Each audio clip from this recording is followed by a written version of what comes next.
Presentamos El Mostrador en la Clave. Mi actualidad desde distintos puntos de vista.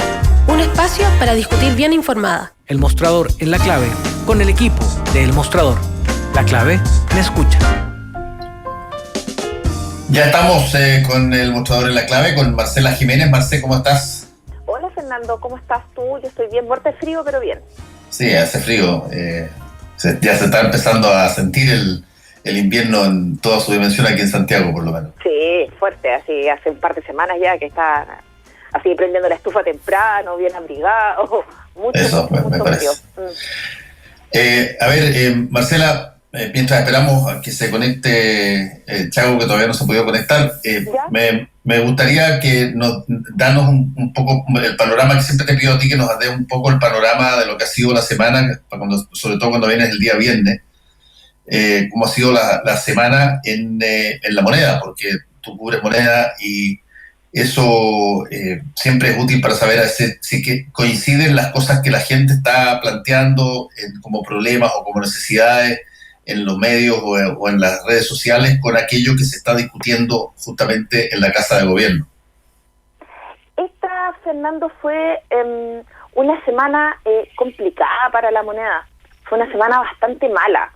Y mala en términos de mucho autogol, de mucho pegarse un balazo en los propios pies, porque hubo dos episodios que fueron bien complicados y que fueron lo que marcaron la discusión durante toda la semana, que fue el funeral de Bernardino Piñera, tío del presidente, y después este anuncio presidencial de esta comisión de expertos para ver cómo zanjar el tema de las mociones parlamentarias que son consideradas inconstitucionales. Fueron dos episodios que por sí solos son complicados, que por sí solos le abrieron flancos de conflicto y de crítica al presidente, pero son dos episodios que primero que nada, adentro de La Moneda generaron mucho roce interno, mucha discrepancia, mucha crítica al entorno del presidente en términos de que no se le cuida al presidente, o que el presidente no se deja cuidar, en términos de que el presidente está muy solo, en términos de que el presidente no tiene gente con quien pimponear o debatir ideas, o que no tiene un entorno que sea más que unos yes men que le digan amén a todo y que le hagan ver los errores de sus acciones o decisiones. Se criticó mucho a la SECOM internamente, se ha criticado al grupo de asesores del segundo piso internamente, precisamente por esto.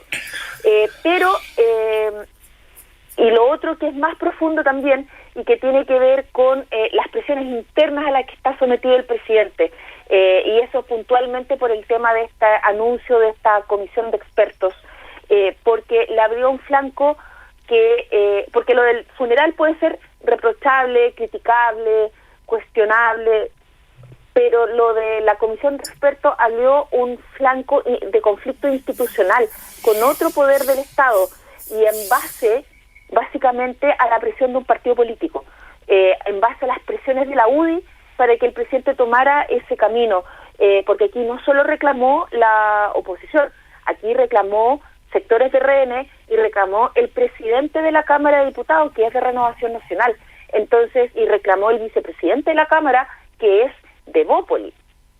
Rayaron la cancha en términos de lo errático de esta idea del presidente. Entonces, la verdad no fue una semana buena y fue una semana bastante complicada que hizo crujir bastante las relaciones y las formas de operar dentro del gobierno.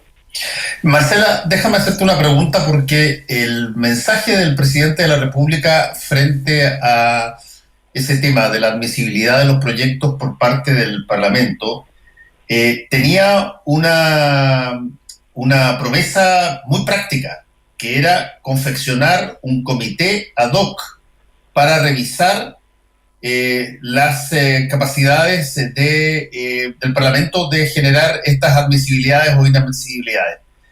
Esa formación de un comité ad hoc, ¿el presidente lo puede hacer cuando quiera. Y me imagino que si es que anunció que eso lo iba a hacer, se ha discutido algo, se ha conversado algo, has escuchado en La Moneda algo de quiénes pueden ser y si que se está formando ese comité, o resulta que la polémica que se generó, no sé, deshizo este anuncio. ¿Qué fue? Deshacerlo no creo, porque es más complicado todavía. Si ya se generó todo este conflicto, yo creo que va a ser bien difícil que el presidente dé marcha atrás. El presidente Piñera no es bueno ni muy dado a dar marcha atrás en sus decisiones o en sus anuncios, a enmendar el rumbo, por decirlo. Pero sí le ha puesto cuesta arriba el poder implementar esta supuesta comisión. Yo tengo entendido que esto es igual que ha pasado con otras cosas, o sea, que se hace el anuncio y después se trata de implementar. No es que se haya conversado antes o se haya buscado y que la comisión ya esté más o menos previsualizada o vista, o ya se hayan hecho sondeos de quiénes podrían ser o quiénes estarían, las características, el formato, nada, sino que como muchas otras cosas que han pasado en la administración de Sebastián Piñera, no solo en pandemia, sino que ha sido un rasgo propio del presidente, de que hace anuncios que dentro de La Moneda se enteran por la prensa, literalmente, y que después hay que salir sobre la marcha e implementarlo. Y este estaría en la misma categoría. Sí, hay, bueno, varias personas que de alguna manera en otras oportunidades no han tenido dificultad en constituir comités ad hoc que la presidencia ha convocado o algún ministro ha convocado, se adelantaron a plantear que para este caso particular no estaban disponibles, pero está claro que si que el presidente dice, anuncia más bien, que va a convocar a un comité ad hoc para revisar este asunto, él no necesita para esto nada más que voluntad. Disponerse a hacerlo, y sería bastante raro, creo yo, que no se dijera absolutamente nada de este proceso de confección de este comité, o de repente pasara el tiempo, no se hiciera nada y no se dijera nada tampoco. Porque entonces, ¿en qué consistió toda la bataola? ¿Que fue una pirotecnia de momento nomás? ¿Qué fue? No, es que no fue una pirotecnia de momento. Aquí lo que pasó es que efectivamente en Chile Vamos, en el oficialismo y en La Moneda, ha hecho mucho ruido proyectos que han complicado al gobierno, mociones parlamentarias que han ido avanzando en el Congreso y que complican al gobierno y que el gobierno no está dispuesto o a ceder o a apoyarla. Una de esas era la del postnatal, de alargar el postnatal, el postnatal de emergencia que se llama, y es alargar el periodo postnatal a las mujeres que se les termina mientras dure el estado de catástrofe. Y el otro, como uno de esos proyectos, como ejemplo. Entonces, ¿qué es lo que sucede? En la UDI, particularmente, se frenó mucho iniciativas de esa índole y se le presionó y se le planteó a La Moneda que La Moneda tenía que hacer algo para frenar estas mociones parlamentarias que son inconstitucionales. Efectivamente, varias de ellas lo son, porque involucran el uso de gasto público. Sí. Y la ley es sumamente explícita que es solo con el patrocinio presidencial una moción puede abarcar gasto público. En todas las etapas de los proyectos se le ha pedido al presidente que patrocine esas iniciativas, y La Moneda no comulga con esos proyectos.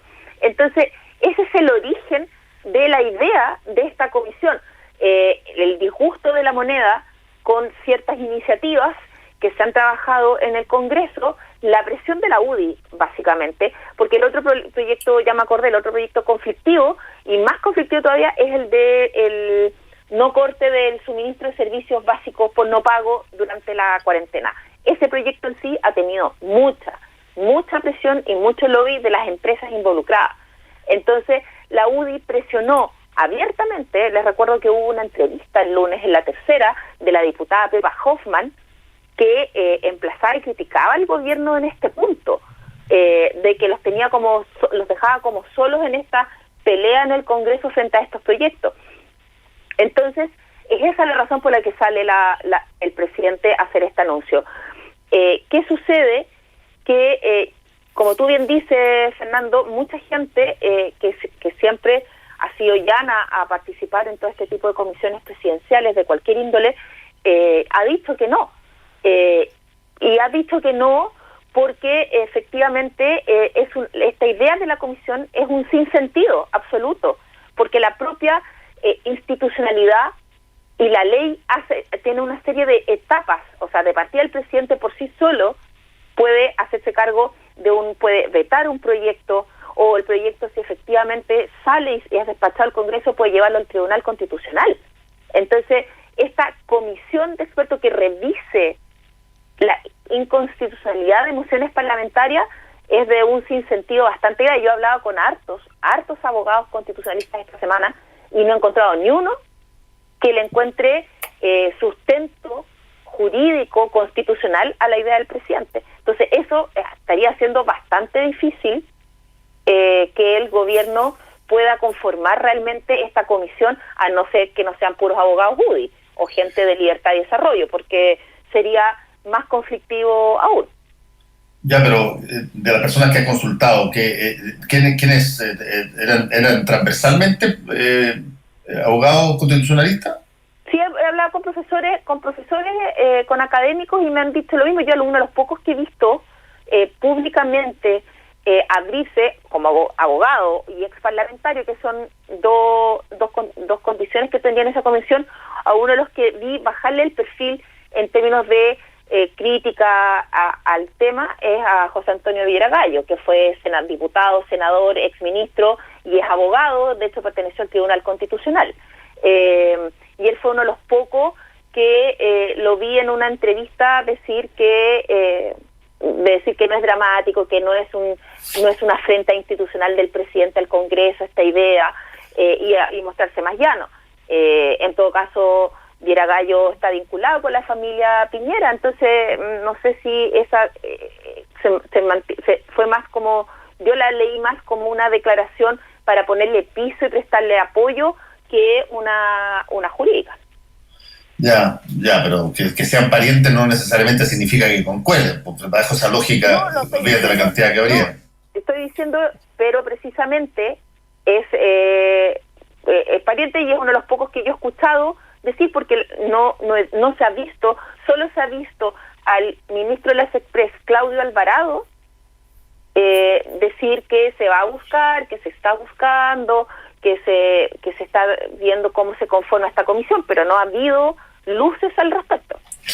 O sea, para la suma, para todos los efectos prácticos, Marcela, la comisión que el presidente anunció todavía no está constituida, y tú dices que no sabes si se está buscando constituirla todavía. No, yo creo que sí se está buscando. Lo que no han podido es cuajarla, que es distinto.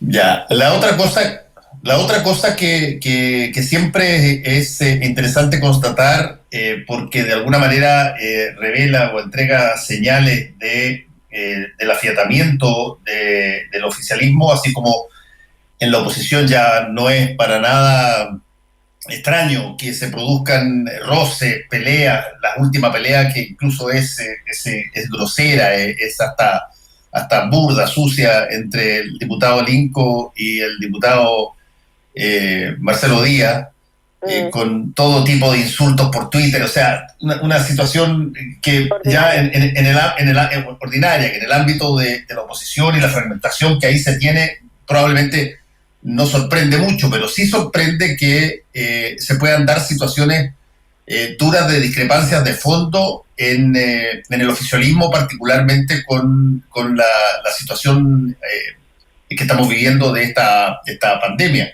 Y ahí han habido varias variables, algunas de las cuales conversábamos con el subsecretario de Previsión Social hace un ratito, pero cuando se abre un sector de Renovación Nacional a conversar sobre la base de la voz de su presidente, de conversar sobre la posibilidad de utilizar una fracción de los fondos de las AFP para solventar gastos obligatorios que puedan tener particularmente adultos mayores, o cuando hay parlamentarias como Marcela Sabat, que insiste en que el tema del postnatal de emergencia no está contenido totalmente en la nueva ley que se ofreció ayer, y por lo tanto tú tienes empuje, como cuando el mismo presidente de la Cámara, como tú contabas, rechaza muy fuertemente la posición del presidente sobre esta comisión. Lo mismo hace el vicepresidente Francisco Turraga de Evópolis, que vamos a tener en un ratito más. Bueno, todo eso desde el punto de vista del grupo central, de la mística, si tú quieres, del espíritu de cuerpo del oficialismo para enfrentar las cosas de una manera más consensuada y más unida. ¿Qué tanto se resiente? Está bastante resentido internamente, porque no es ahora desde la pandemia. Hay que ser honesto, la UDI y RN, básicamente, que son los dos partidos troncales del oficialismo, han tenido una historia sumamente conflictiva, una historia política y de relación sumamente conflictiva desde siempre, desde antes del 90. Entonces, cada cierto tiempo aparecen estos choques y estos conflictos entre ambas colectividades. Y en la misma, por ejemplo, en el post-estallido se empezó a hacer evidente nuevamente la existencia de dos derechas. Y eso es lo que ha generado fricciones entre ambas colectividades y presiones al interior del gobierno, y que esas dos visiones, esas dos derechas, esas dos almas se han ido agudizando las diferencias en esta pandemia. Y tiene que ver básicamente, yo le he visto varias columnas, varias opiniones a Hugo Herrera, que es analista del sector, y él habla y plantea estas dos almas que se están chocando en la derecha y que se podrían graficar, unas entre la visión de la UDI y otra en esta derecha que está mostrando Mario Desbordes, presidente de Renovación Nacional, una derecha donde sí se apoya iniciativas que tienen que ver más con un tema de sentido común de la realidad de la gente. Cuando se habla de extender el postnatal de emergencia en el contexto de una pandemia y no mandar a las mujeres a que se acojan a la ley de protección del empleo para que un derecho adquirido lo tengan que financiar con los ahorros de sus seguros y cesantías, tiene que ver con un tema de sentido común de un sector de la derecha. Yo me acuerdo que post-estallido se habló mucho de cómo Desbordes y Osandón, Sabat, de una serie de parlamentarios demostraban una sintonía muy fuerte con lo que se estaba planteando en términos de desigualdad, de problemas de las inequidades en este país, en los temas de ISAPRE, de los temas de salud, de vivienda, la mala distribución del ingreso. Entonces, lo que ha sido ahora es la continuación de eso. Sí. Y eso es lo que está haciendo crujir a Chile Vamos en este instante. Entonces, no es extraño, no es para nada extraño que, considerando que el ingreso familiar de emergencia se dio 65.000 pesos, ahora en el plan económico que se acordó hace unas semanas atrás, se subió a 100.000, pero llevamos 100 días de confinamiento en muchas comunas, 100 días donde mucha gente, algunos, insisto, tenemos el privilegio de poder teletrabajar, pero hay mucha gente que no puede teletrabajar y que tiene que salir. Está la precariedad del empleo, que es algo bastante grosero. Se están tirando sobre la mesa una serie de iniciativas. Por algo Desbordes se abrió a esta idea del 10% de entregar el 10% de los fondos de la AFP, algo a lo que el ministro Briones salió inmediatamente a darle un portazo a la iniciativa. A pesar de eso, Desbordes siguió insistiendo después con el tema. Ayer Manuel José Osandón dio una entrevista donde puso el dedo en la llaga y dijo que aquí el problema del gobierno es que el gobierno estaba siendo manejado por Cristal Larroulet. Y que sí, lo dijo ayer, lo dijo con nombre y apellido, ¿no? Sí, pues, sí. nombre y apellido. Fue una entrevista que dio en la segunda, que nosotros replicamos en el diario. Y lo dijo con nombre y apellido. Entonces, lo que la Roulette significa en términos de defensa de una doctrina, de una visión de país, de sectores empresariales, etcétera. Entonces, ese es el tema, ese es el dilema en el que está la derecha en estos momentos.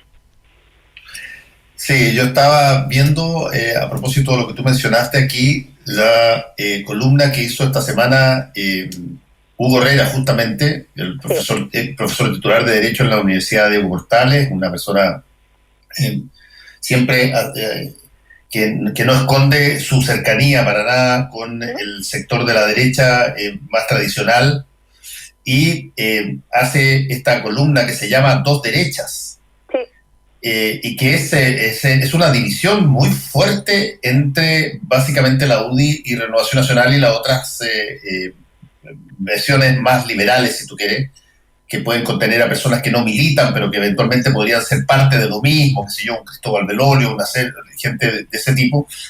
Pero es una columna, a Hugo lo hemos tenido varias veces acá, es una columna que básicamente lo que detalla es que lejos de estas dos derechas ir convergiendo, están tendiendo a diverger, a separarse aún más de lo que estaban, hasta llegar a una situación,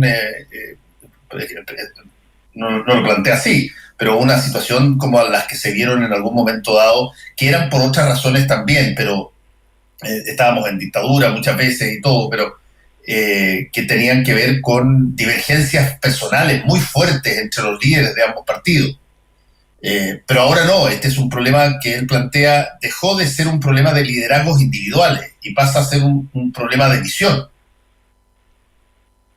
Sí, yo hoy día en el diario hay una entrevista que le hice a Guido Romo, que es director de encuestas y opinión de Géminis, y le preguntaba precisamente por este tema de la derecha, y le hacía un símil, y le preguntaba si la derecha ya estaba, si Chile Vamos ya estaba en un escenario de división profunda, como lo que le pasó a la nueva mayoría durante el gobierno de la presidenta Bachelet, que al final las divisiones y los conflictos se comieron a la coalición, terminaron dejando sola a la presidenta, y terminado el gobierno se terminó la coalición. Guido Romo dice que eso no va a llegar a ese punto, que la derecha es bastante más pragmática que lo que era la centroizquierda, y que ante el intenso calendario electoral que se viene para los próximos 2 años, van a lograr subsanar las diferencias o echarles tierra para poder seguir adelante y enfrentarlas, porque solo cuando la derecha está unida gana efectivamente. Una derecha fraccionada está destinada a la derrota. Entonces, pero sí es cierto, por lo que yo he reporteado, por lo que plantea gente como Hugo Herrera precisamente, estas diferencias que tienen ahora estas dos almas es mucho más profundo que lo que eran los 90, los liberales y los duros y los liberales de RN, por ejemplo. O sí, es mucho más profundo que las peleas por el liderazgo de Ladino, de Alamán, o por no sé, por los conflictos de la patrulla juvenil, por el escándalo de la terraza del Santa Lucía en el 2000. O sea, hay miles de episodios que han sido sumamente conflictivos o traumáticos en la derecha, pero estaban más vinculados a pugnas de poder, de liderazgos o de agendas propias. Pero aquí hay un tema que yo observo que tiene que ver con la concepción de país realmente. Sí, no, es totalmente ideológico. En ese sentido es una novedad y una novedad fuerte. Cuando Manuel José Sandón, del que se rieron mucho, plantea esta idea de la derecha social, desde el punto de vista de lo que se está discutiendo hoy día, él estaba reflejando algo que aparentemente estaba alarmado, estaba saliendo, y que es muy, muy importante, que incluso, ojo, porque el propio Hugo Herrera plantea que hay sectores de la UDI que están también dentro de la lógica de esta visión de que las cosas eventualmente tienen que producirse determinados mecanismos de corrección que hagan legítimo el proceso. Yo me acuerdo cuando me entrevisté junto con Mónica Rincón a Joaquín Lavín para un programa en CNN, y él planteó sin que nadie se lo preguntara, en una disquisición que estaba haciendo, que se venía el tiempo probablemente de una sociedad desde el punto de vista del modelo más socialdemócrata, la europea. No te digo que eso sea lo que campea la UDI, porque no es verdad, pero yo tengo la impresión que hay mucha gente en la derecha que va a tener que tomar o va a tener que fijar algún tipo de posición de acuerdo a estas, por lo menos estas dos, dentro de la derecha representativa, llamémoslo así. Va a tener que tomar posición frente a estas dos opciones porque están consistentemente saliendo todos los días. Todos los días y todas las semanas hay discrepancias, y por temas que tienen que ver con una visión de fondo de país. Sí. O sea, aquí no es solo desborde que quiere llevar a RN a un partido de izquierda, como lo acusó Carlos Larraín en esta semana. Algo que parece bastante burdo en el sentido, porque el fin de semana se supo que el destino de que van a tener varios presidentes de Chile Vamos, y la mayoría el tema de ir posiblemente a la reelección, y el fin de semana se supo que Desbordes efectivamente iba a ir a la reelección de la presidencia de Renovación Nacional, y acto seguido sale Carlos Larraín a darle esta estopa ahí comunicacional, diciendo que estaba llevando RN casi a convertirse en un partido de izquierda, que es algo que realmente no resiste análisis.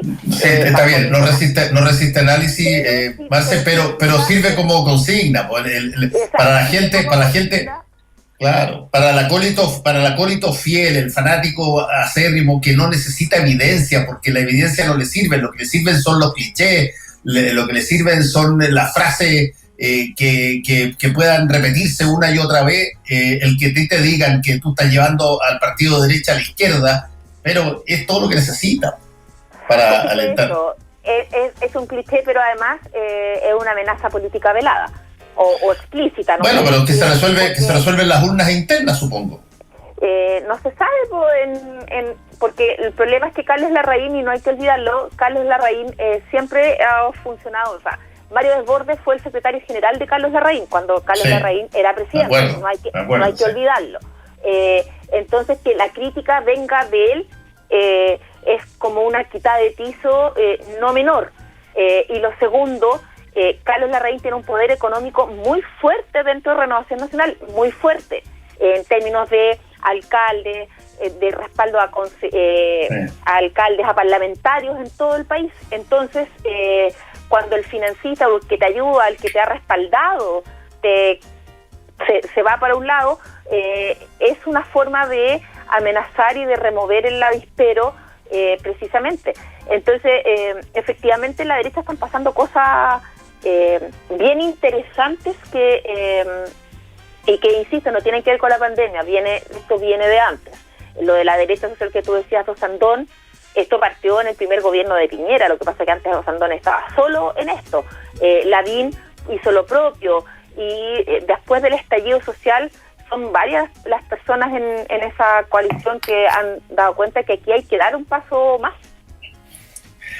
Hacemos una pausa y volvemos con el mostrador en la clave. A los medios lo único que les interesa es competir. Se llenan de discursos repetidos. Nadie escucha. En este mundo donde el que se adapta mejor es el que sobrevive. Aquí quisieron arriesgarse y adaptarse a una manera diferente y totalmente opuesta al resto. Es por eso que han decidido entregar los micrófonos a la gente. A nosotros. Porque somos la fuerza y la confianza. La gente transforma todo y transformaremos la manera de comunicarnos. La gente será nuestra voz. La clave me escucha. Si quieres escuchar La Clave en tu radio, sintoniza la 92.9 FM en Santiago. Si prefieres escucharla y verla en tu smartphone, compu, iPad, radiolaclave.cl. Donde estés, La Clave me escucha.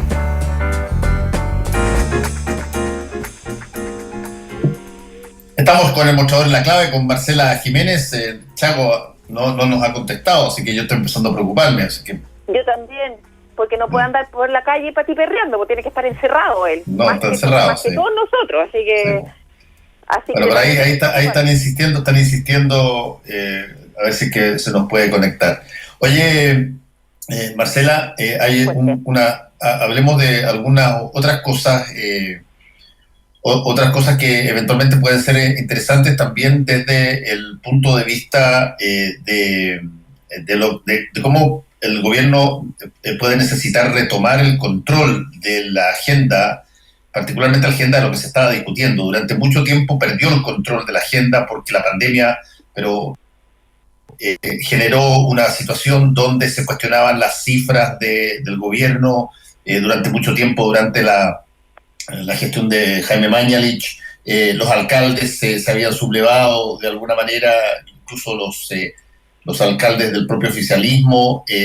Habían temas que aparecían muy fuertes, convocados por médicos que eran funcionarios de distintos hospitales, que planteaban sus cosas, o académicos de la medicina que miraban esto desde el ámbito de los datos y todo lo demás, centros de estudio que tensionaban al gobierno con la explicación, pidiendo explicaciones sobre falencias en materia de entrega de datos, periodistas individuales que lo hacían, como Alejandra Matus y otro demás. Y de pronto ese tipo de situación con el cambio de Mañalich a París se tiende a ordenar un poquitito más, pero todavía estamos ante una pandemia donde, si bien hay una autoridad sanitaria central que dirige todo esto, casi siempre aparecen todos los días, yo te diría, noticias o eventos que de alguna manera hacen que el gobierno tenga que responder a ese tipo de cosas, porque no está a cargo totalmente del control de la situación, y yo creo que en gran medida por los problemas comunicacionales que arrastra. No tengo que partieron con París, pero todavía siguen dando vuelta por ahí, como es el caso particular del funeral de Bernardino Piñera, que es algo que era total y absolutamente predecible que iba a provocar este daño en términos de imagen, si es que se planteaba como se iba a plantear, y aparentemente nadie logró convencer a quienes fueron los gestores de aquello, de que esto eventualmente podía tener consecuencias que no se necesitaban en este momento para nada en el Ejecutivo, y por lo tanto yo noto que todavía hay un problema ahí de controlar un poco la agenda, y está todavía reaccionándose a muchas cosas. Se reacciona a lo que plantean los parlamentarios en términos de admisibilidades, se reacciona en lo que plantean parlamentarios incluso del propio oficialismo sobre proyectos de ley específicos. ¿Qué tanto tú ves ahí un germen que todavía no logra ser controlado en términos de orden? No han podido controlarlo. El gobierno no tiene ni un control sobre la agenda. Hay que partir de la base que efectivamente, y eso es cierto, o sea, nadie, ni un gobierno, ni una administración, ni un presidente, ni una coalición, nadie estaba preparado para enfrentar algo de este calibre, efectivamente, menos después de un estallido social. Pero como todo el primer manejo, las primeras decisiones, porque no es solo un tema comunicacional, ese es el punto. Y yo creo que por eso la Moneda y el presidente y el gobierno han tenido tantos problemas para enmendar el rumbo, y tiene que ver con el foco, con la visión, con las decisiones que se tomaron desde un principio. Las primeras decisiones que se tomaron aquí no fueron sanitarias. Aquí se dio una oportunidad, y de hecho lo hablamos en algún minuto, lo discutimos incluso, Fernando, que se estaba viendo, se creyó que esto se iba a poder controlar fácilmente, se creyó que esto iba a permitir al presidente ser el salvador de la pandemia y que esto iba a ser otro rescate de los 33 mineros, que lo iba a permitir salir del hoyo de la credibilidad y del apoyo ciudadano. Se obsesionó el gobierno con esta cosa de hacerlo rápido, de ser mejor que el resto de los países, de ser el mejor país de América, ser los primeros en. Y todo eso fue lo que finalmente, con una estrategia comunicacional errática, efectivamente, con una persona como Mañalich, que efectivamente él cumplía roles sumamente importantes en el gobierno, no solo como ministro de Salud, sino que roles políticos también, pero que comunicacionalmente es una persona muy conflictiva, tiene un estilo de elefante en cristalería, entonces él mismo generaba conflictos toda la semana. Pero estas decisiones iniciales, esta insistencia en un discurso exitista, fue lo que llevó finalmente a minar la credibilidad de la autoridad. O sea, en este país se le cree muy poco o nada a las cifras oficiales, a lo que dice la autoridad en este país. Cuando digo autoridad me refiero al presidente de la República. Entonces, efectivamente la llegada de París es un aire, es un bálsamo. El ministro está en un momento sumamente delicado. Él tiene no solo la tarea de reconducir el cómo se maneja la pandemia, sino que tiene la tarea de reconstruir confianzas entre la autoridad y la ciudadanía, y que finalmente lo que el ministro de Salud diga y que la cifra que dé el ministro de Salud y las decisiones que anuncia el ministro de Salud sean validadas en la ciudadanía, porque eso no estaba pasando. Entonces, es bien complejo el escenario en eso y así es bien difícil que puedas tomar el control de la agenda y tener el control del manejo de esto, cuando te has dedicado durante meses a pelear con los que te estaban tratando de ayudar, a pelear con otros actores que son relevantes, cuando hubo manejo de cifras. Eso es objetivo. O sea, eso es así, eso quedó demostrado. Entonces, a la poca credibilidad que tenía la autoridad, todos los meses anteriores terminaron por minarla aún más, porque que la CADEM diga que el presidente está en el 20 y tanto, subió al 20 y tanto % de la verdad, bueno, todo el mundo sabe las críticas que hay o la poca fidelidad, lo poco fidedigna que es esa, o seria que es esa encuesta. Entonces, es más un instrumento operativo de los intereses de la moneda que un sondeo real de lo que está pasando en el país. Sí, a ver, un punto que me parece interesante ahí es que esto, el presidente Piñera en su primer mandato tuvo un encontronazo bien fuerte con su propia coalición, lo forzó esa disputa, particularmente con la UDI, lo forzó a cambiar su gabinete, que era un gabinete que había entrado con mucho personaje tecnocrático y que después del rescate de los mineros, donde subió en las encuestas muy rápido, solamente vio una caída que termina desembocando en que no puede generar una candidatura que eventualmente pueda tener alguna chance de generar una continuidad en el gobierno para la derecha, y en esa época el tema se centró básicamente en la necesidad de incorporar más visión política al gobierno.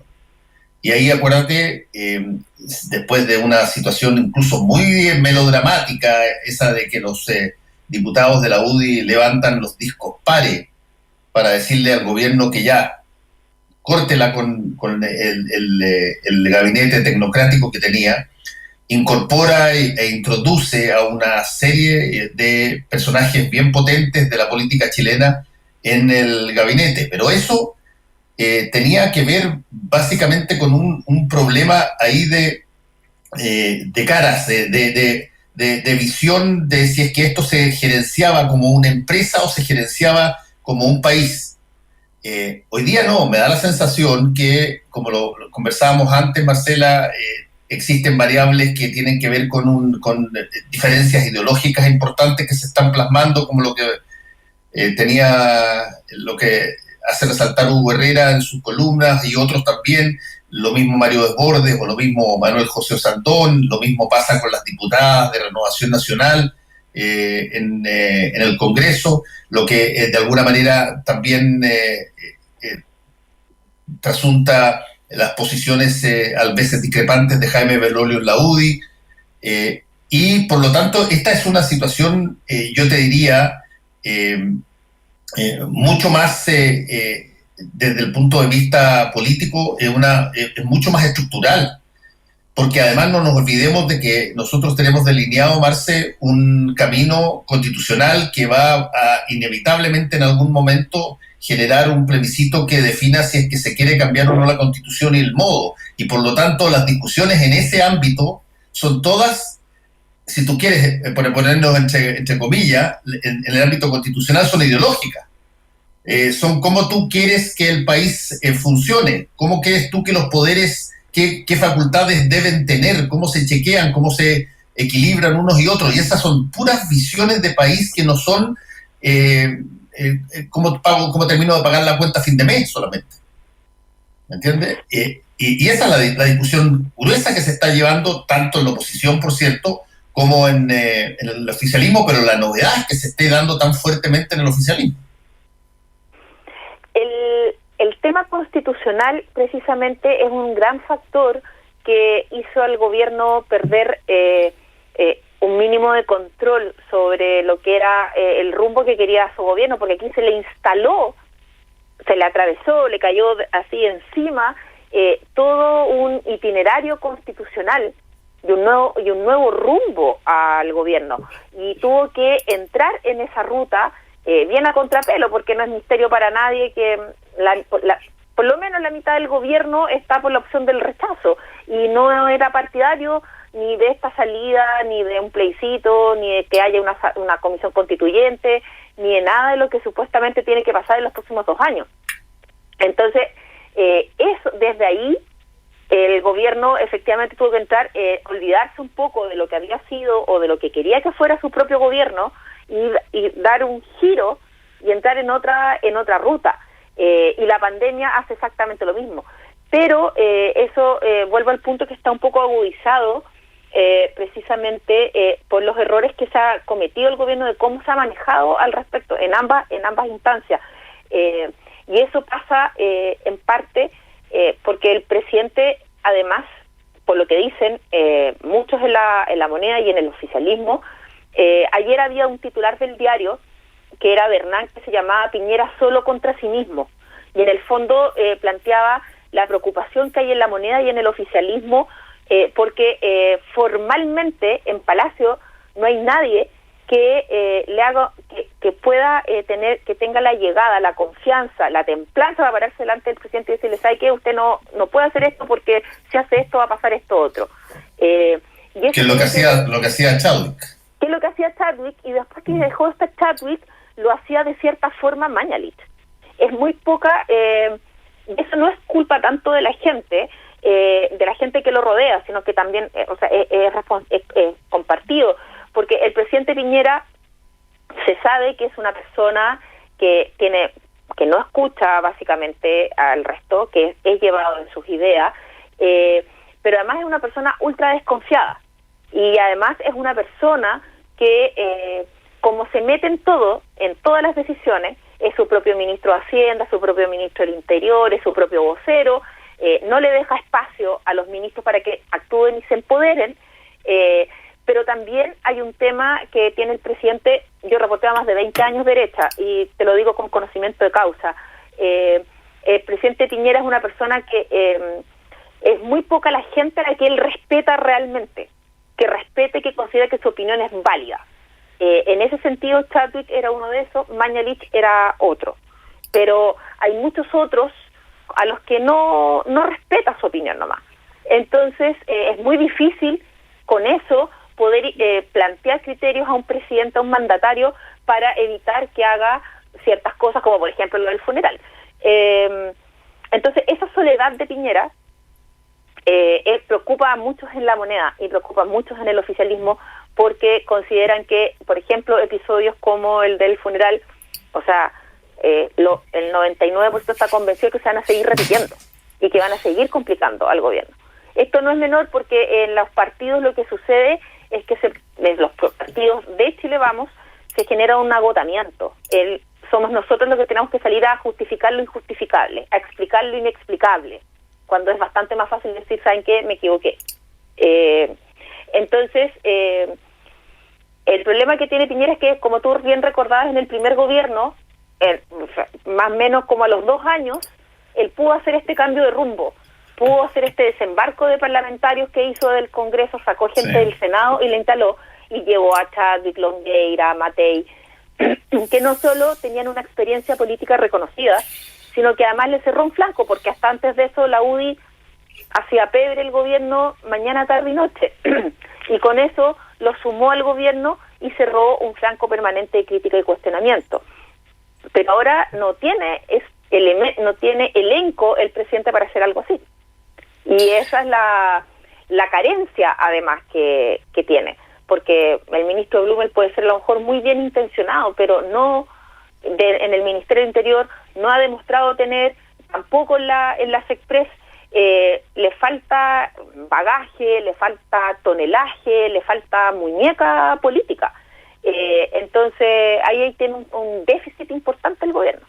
Sí, a ver, déjame, aquí voy a contestar a 2 tuiteros que mandan un mensaje interesante. Yo no acostumbro contestar a tuiteros que no tienen nombre y apellido, o sea, que son anónimos, que se colocan detrás de... Pero este dice una cosa que tiene razón, dice que el diputado Linco fue quien se salió de madre, que hay que ser más riguroso y que a él lo pueden calificar de ordinario rasca, pero el diputado Díaz en ningún momento fue grosero, al contrario, fue bastante respetuoso, tiene toda la razón, Juanca. Yo más bien me refería a que efectivamente la discusión entre 2 personas que de alguna manera estuvieron siempre dentro de un mismo sector me parecía bien burda, pero efectivamente la grosería vinieron por parte de Alinco y no por parte de Marcelo Díaz. Y el otro es Patricio Morales, que dice lo siguiente: siempre describen a Piñera de 2 formas. El primero, el que controla todo, el que maneja todos los ministerios, y el segundo, el que no tiene autoridad y que es manejado por la ruleta. ¿Con cuál nos quedamos entonces? Yo creo que ahí hay un punto de cierto y un punto de confusión. Por lo menos tú puedes contestar también, Marcela, eso.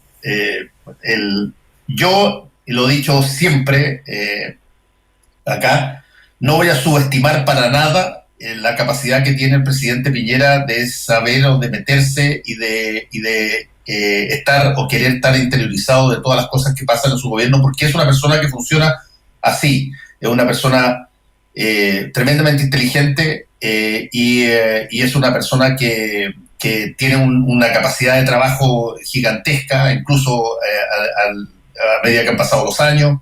Quizás eso refleja de alguna manera alguna de las tendencias que tiene en términos personales, pero es una persona a la que yo no jamás diría que no está al tanto o no quiere estar a caballo de las cosas que son las que él considera trascendentales en su gobierno, que no son todas. Los presidentes no están considerando que todo lo que sucede en su gobierno es relevante. No, aquí hay una apuesta por el hecho económico o la situación puntual que eventualmente puede dar un rédito publicitario o propagandístico, y en ese sentido yo no me pierdo. El presidente Piñera no es un pelele, no es un títere de otro, para nada.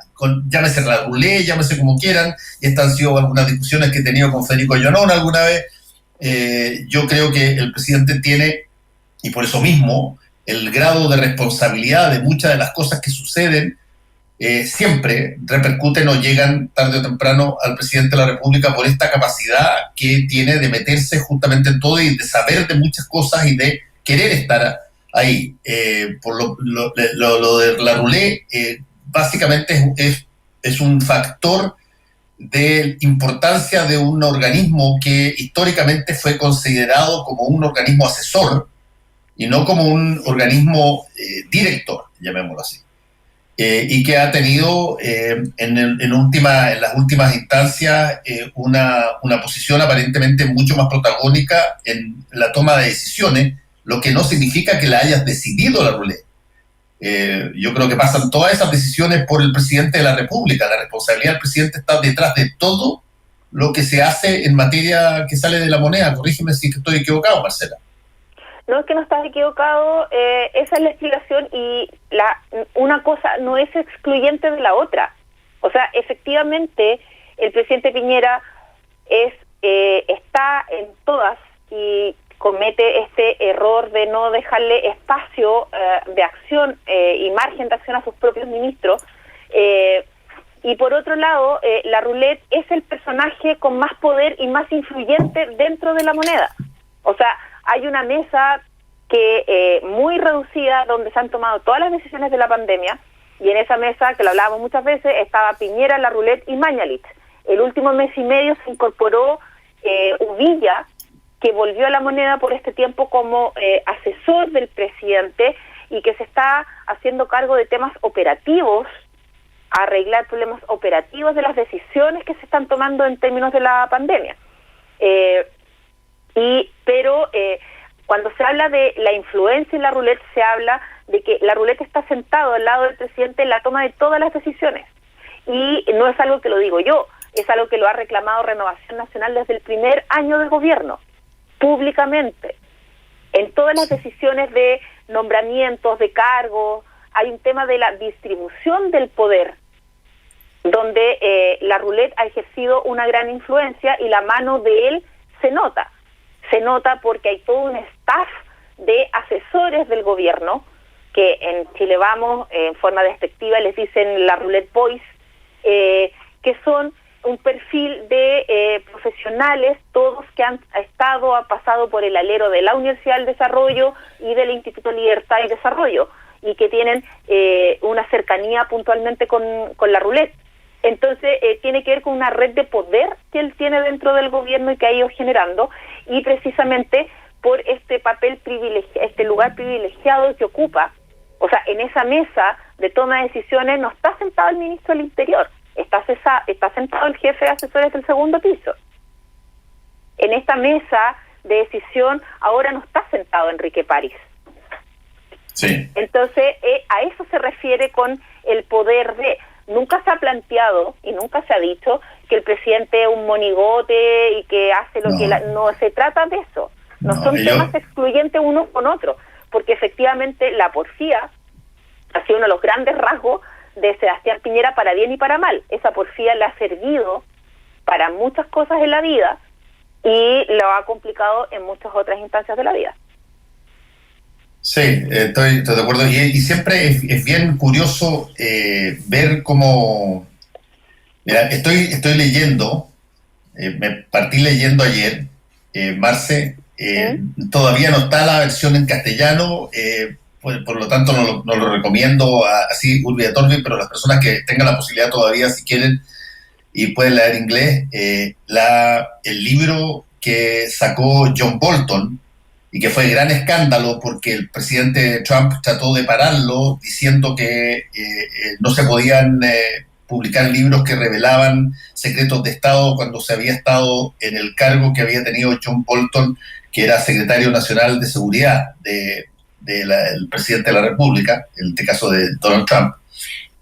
Bueno, pero finalmente ganó el litigio en los tribunales y el libro salió. Y el libro es brutal, es tremendo.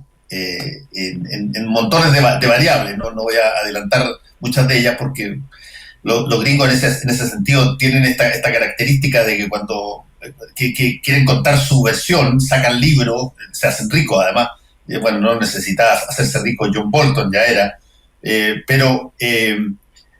pero tú ves, por ejemplo, cuando tú tienes un choque al interior de una organización, tienes un choque con una personalidad que es que no es como el presidente Piñera, Trump, como lo describe Bolton, pero es una personalidad tan tremendamente avasallante, tan tremendamente generadora de intención de copar todos los espacios, que básicamente...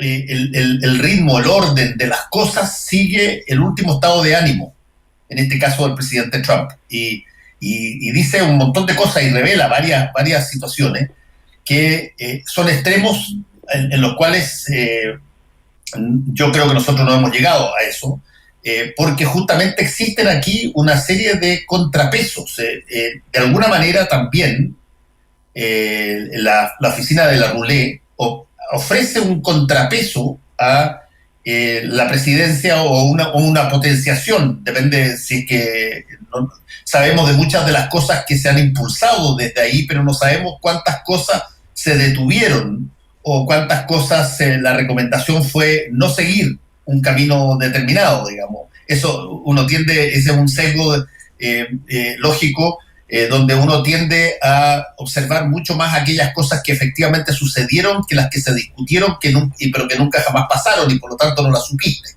Pero también deben haber varias de esas en esta moneda del presidente Piñera II. Pero es muy interesante, si acaso tú quieres ver una cosa que en Chile no se hace mucho. En Chile prácticamente nadie sale de un gobierno y escribe un libro para explicar su participación en el gobierno y por qué salió. No, aquí no se hace. Aquí no se hace mucho eso. Si alguien lo hace, lo consideran como traición. Traición y todo, exactamente. En el gobierno y después cuesta mucho, de hecho, que exministros o exasesores claves a lo más desclasifican algunas cosas en ámbitos personales, pero sí, no públicos como en entrevistas o con libros. No. Aquí eso no se da en este país. No, todavía es considerado una traición hacer eso. Bueno, vamos a ver si que de repente hay algún libro alguna vez de lo que fueron estos años o los años siguientes. Gracias. A mí hay varios que me gustaría leer un libro de ellos, debo reconocerlo. ¿No es cierto? Por supuesto. Sí. Gracias, Marce. Cuídate. Tú también, Fernando. Cuídate. Chao. Estén bien. Buen fin de semana. Chao.